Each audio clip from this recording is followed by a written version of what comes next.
মরদেহ বাবা মধ্যখানে এবং ছেলে পাশে।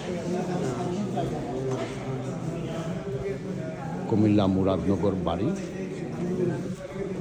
ইন্না লিল্লাহি ওয়া ইন্না ইলাইহি রাজিউন। আল্লাহ পাক রব্বুল আলামিন যেন বেস্ট নসিব দান করেন।